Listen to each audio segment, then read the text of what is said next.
They hit bombs, they run fast, they throw gas, and they win ball games in the toughest division in baseball. These are the Baltimore Orioles, and as the kids say these days, they are so back. The Orioles currently have the best record in the American League and trail the Atlanta Braves by 2 games in the loss column for the best record in all of Major League Baseball. But how did a team that lost 115 games in 2018 and 110 games in 2021 create one of the best teams in baseball? In 2012, the Orioles made the postseason as a wildcard team for the first time since 1997, and 2 years later won their first AL East division title since 1997. But the success wouldn't last in Baltimore, and the ALCS is as far as they'd get to making a World Series. Then, following their elimination at the hands of Edwin Encarnacion and the Toronto Blue Jays in the 2016 AL wildcard game, the Orioles traded basically their entire roster.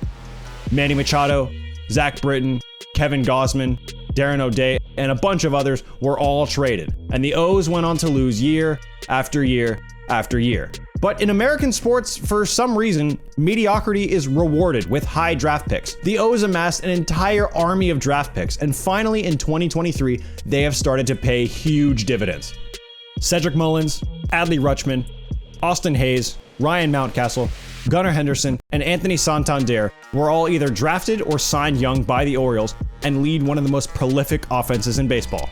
Of course, Orioles fans will tell you that this hasn't been easy. And they're right. Every organization goes through their peaks and valleys, but few have overcome more than the Orioles in the last few seasons. But the Baltimore faithful are starting to reap those rewards. Adley Rutschman is, for all intents and purposes, the leader of this team. Since he was called up to the bigs in 2022, the Orioles haven't been swept at all by anyone. Every team in baseball gets swept at some point, but not the Orioles for the last year. Rutschman isn't just a switch-hitting catcher. He's among the league's best hitters in walk rate, strikeout rate, and whiff rate. He's also just outside the top 10 in pop time, so the time it takes for the catcher to throw the ball to second base on a stolen base attempt, and has accumulated 2.7 F4 this season after racking up 5.3 F4 in 2022. Let's not also forget about a serious contender for AL Rookie of the Year in Gunnar Henderson. He's in the top 10% of baseball or better in average exit velocity and hard hit percentage, and just outside that top 10% in sprint speed and arm strength. And with a 122 WRC plus and 2.7 F4, the Orioles have themselves a future superstar.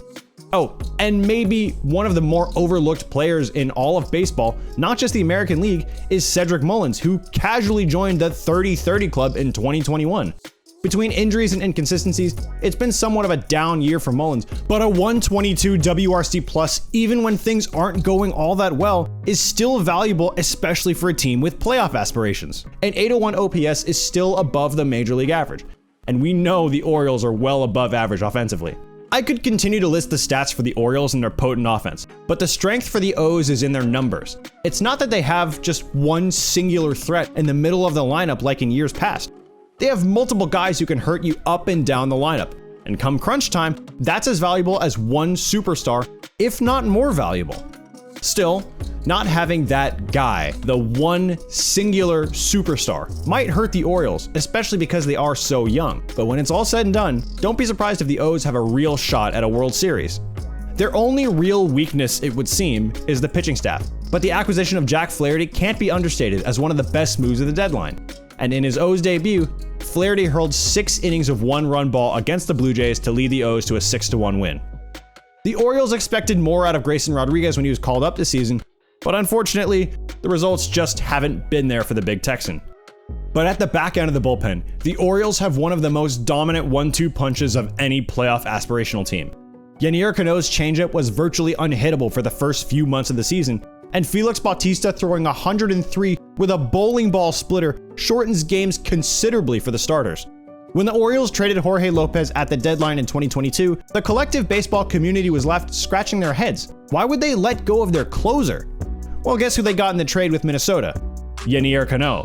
It turns out that baseball executives actually know what they're doing, at least it would seem. But despite their elite play on the field, the Orioles mired themselves in controversy when they suspended play-by-play announcer Kevin Brown for reporting the Orioles' struggles over the past few years playing at Tampa Bay.